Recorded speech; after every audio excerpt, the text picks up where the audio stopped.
Hello, नमस्कार, आदाब, सलाम दोस्तों। हमेशा की तरह मैं आपका दोस्त मुजम्मिल हसन। जैसे कि हम सभी लोग जानते हैं कि मैदानी इलाकों में छुट्टियां पड़ चुकी हैं, गर्मी काफ़ी हो रही है और अब लोग पहाड़ों की तरफ छुट्टियां बिताने, घूमने के लिए आना शुरू हो जाएंगे। आप सभी लोगों का दिल से स्वागत है, इस्तकबाल है, वेलकम है पहाड़ों की इन हसीन वादियों में। दोस्तों, एक गुजारिश, एक अपील, एक विनम्र निवेदन देकर मैं आप लोगों के सामने हाजिर हुआ हूं। अक्सर देखा गया है कि लोग अपनी बड़ी बड़ी गाड़ियां लेकर पहाड़ों के खूबसूरत रास्तों पर सफर करने के लिए निकल पड़ते हैं। बहुत अच्छी बात है, पहाड़ों को आप लोगों की ज़रूरत है, आप पर्यटकों की ज़रूरत है। आप लोग आइए, यहाँ की वादियों को एंजॉय करिए, यहाँ के मौसम को एंजॉय करिए, मगर अपना ईगो, अपना घमंड, गुरूर, तकब्बुर अपने घर पे छोड़ के आइए।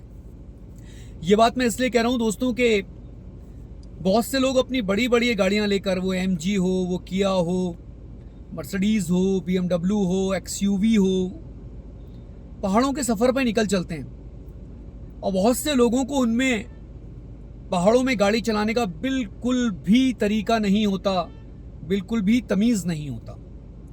तो ऐसे हमारे कोई पर्यटक जिनको पहाड़ों में गाड़ी चलाने का अनुभव कम है या नहीं है, तो आप लोग अपनी गाड़ियों को जब लेकर आएँ तो साथ में या तो ड्राइवर लाएं या यहाँ से लोकल टैक्सी ले लें।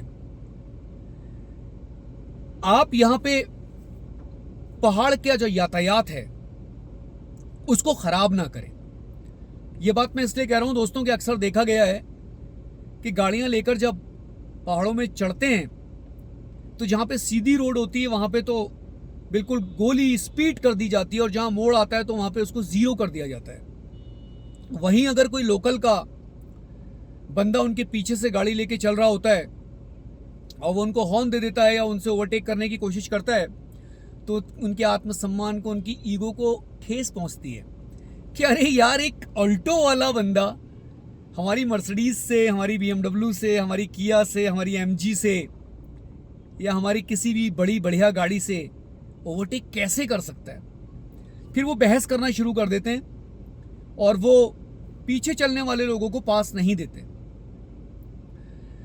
तो ऐसे में दुर्घटनाएं होने का, एक्सीडेंट होने का बहुत ज़्यादा खतरा होता है, क्योंकि लोकल बंदा, चाहे वो टैक्सी वाला हो, चाहे वो लोकल चलने वाला बंदा हो, जो पहाड़ों में 10, 15, 20, 25 साल से रह रहा है, उसका मुकाबला आप लोग नहीं कर सकते ड्राइविंग में, क्योंकि उसके हाथ की दिन रात की ये रोड है। अगर कोई आपको हॉर्न देता है, आपसे ओवरटेक करने की कोशिश करता है और आगे को जगह है, तो अपने गुरूर, तकब्बुर, घमंड, ईगो को साइड रख के उसको आप गाड़ी आगे निकालने दें, क्योंकि आप उसका मुकाबला नहीं कर सकते।